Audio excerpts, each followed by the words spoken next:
Hey guys, welcome back to my band camp. And I wanted to briefly go through the album and the collaborators with you. Let me introduce you to them and a little bit about their role and contribution to it. So, I go track by track, I believe. The first song I recorded with Tasha from Weimar and David, who I also met in Weimar. She's a Russian singer studying jazz there, and we've been experimenting with these songs as well as some other more abstract pieces. And also David was a huge help in trying to get these classical scores into my machines, and then also loosen the fear of actually playing the piano, because I don't play piano. I just play it now more and more. The album really helped me doing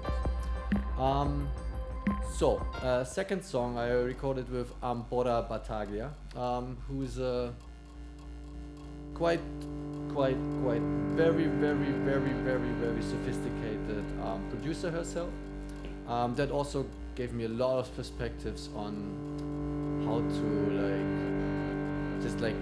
slap together a song.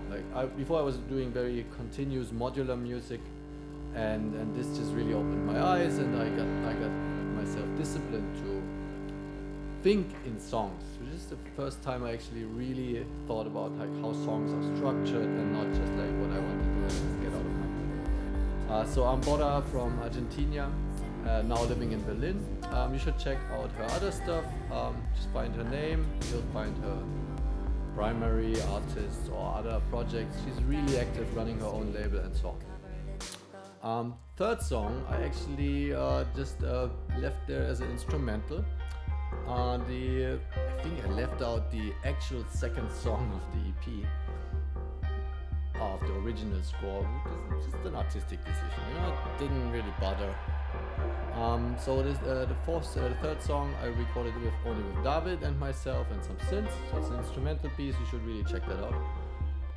The fourth song I again recorded with David and myself, and I started to work with Kiki and ask her to get on this one, because it's very the stuff is really fast and aggressive, and I put some abstract drums on it, and so Kiki Hitomi helped me get this one to another level. So Kiki Hitomi, an artist from Osaka, lived in London forever, now lives in Leipzig.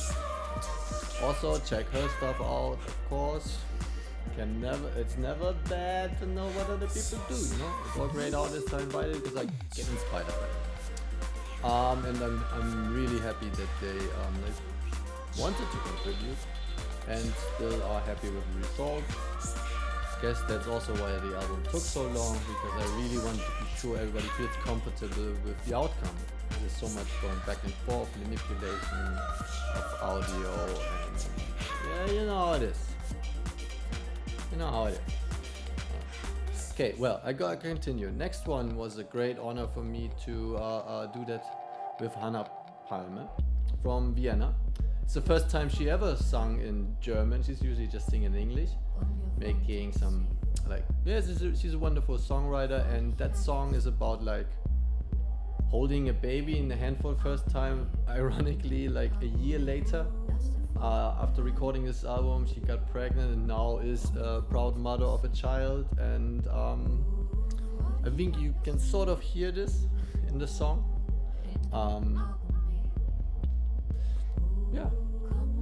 Thanks Hannah for a great piece.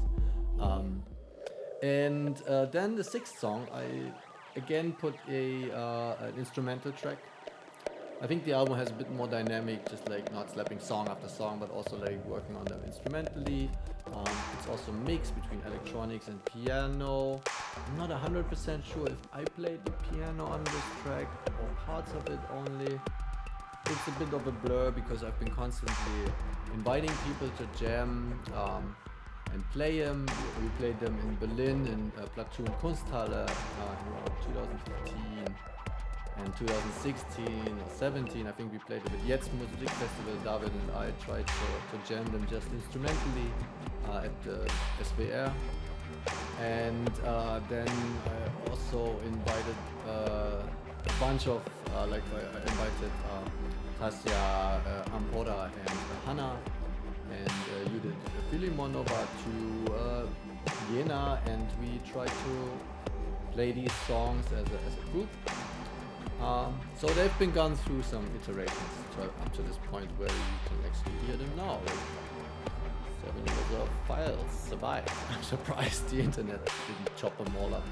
Well, okay, let's continue to the seventh song. This was the bespoken live jam of, we jammed the whole album, but this song specifically was pretty good.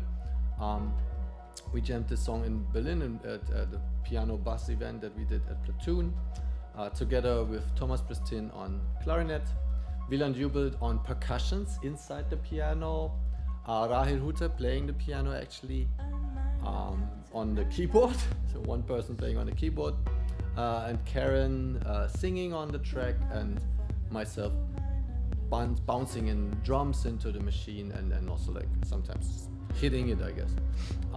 Beautiful piece, and I added some bass line. Yeah, you can feel big, you feel like in a huge container hall. Obviously it's a big container hall. And the eighth piece, the Adagio, Adagio, I don't speak Italiano, what the fuck? So Adagio, the Adagio piece is it's an instrumental, and I think I started out with some jams with David, and then we overlaid some tracks with Rahel, where we just like, the two of us really went crazy with effects on the piano. The piano at that time, we used an 1871 manufactured Berliner Fabrikat piano, was standing in the office of Peter Kern and Oliver Greschke, and like these guys in Friedrichshain, and in the basement, and we just were able to just play really loud. So that one is a trip. Definitely I advise you to listen to it. It's a bit sad because content-wise, the husband dies in this track and kind of leaves a woman back in the world alone. Nevertheless, that's coming to the conclusion, and this is the track that you can actually pre-listen right now, the ninth track, where the woman also dies now, and is at the deathbed, is talking to her, or singing these verses to her daughter, and telling her about the things that matter in life and what she wants to pass on. This song actually still gives me goosebumps. I wrote it with Karen, or I retranslated it with Karen in Ein Hot in Israel, and then we sent this translation to double check to Karen's grandmother, and she started crying when she read these lines, and I always get goosebumps on this track. Rahel, Karen, and I did a really amazing arrangement of this track. There is no bar, it's the same. It's complicated, but it sounds so smooth and so emotional. That's why I put it here as a preview to you. So please enjoy. The name of that one is called Ins frische Leben, into a fresh life. Being cycle, life repeats. Okay, thanks for this. And now I want to go into, you can read the text by Tristan Barth. Thank you, Tristan, for a beautiful introduction, because I'm always on a more technical level. Tristan sees it knows how to put this shit in context, like what I actually did, because I usually don't notice. I cannot say what I have intended. That's the point. So that's why I do music, right? And others do words. Okay, so here we go. This like it is. Okay, so collaborating artists, as I mentioned before, David Schwarz on piano, Rahel Hutter on piano. I also played some piano, but not so much. These others are the better pianists, of course.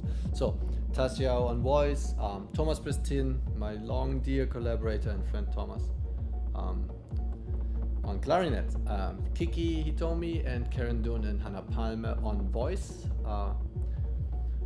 And arrangement, of course. This is always how we went along. We just like arranged something, wrote the lyrics, translated the lyrics, figured out what to change, go back and forth. Processes everything. Porta Battaglia also on voice and arrangement. Wieland Jubel on percussion and additional mixing. He helped me like freshen up stuff when I was sort of done with recording. And Pete Mayer from London, who mastered the tracks. Thank you very much. The artwork, I also put some thought into the artwork, which is here, the artwork. I love the artwork. This one actually took much longer than actually recording any of this track, because like how to address a topic like this. And I started out with asking Simon Fowler in London to do some watercolor drawings, or he suggested to do some watercolor drawings after what he saw and heard, or what he heard. And then we wanted to use them later as like collage material for 3D worlds or for any sort of for the movement. We painted them with watercolor on washi papers, traditional Japanese technique, and all these like floral roots. Very grounded shapes appeared, like very organic, grounded shapes that sort of like reflect life, I guess. And then I was talking a lot with Lena Tomaka and thinking about like how to like get in like this. There's a lot of guys actually involved in this album, but it's like. It is about women, and we wanted to also in the artwork have reflect that.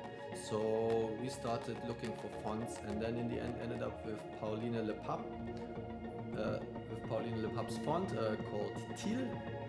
This is the font you can see right here. I think it's beautiful, and it really matches, and it's disciplined, but it's tender, and the serifs love it.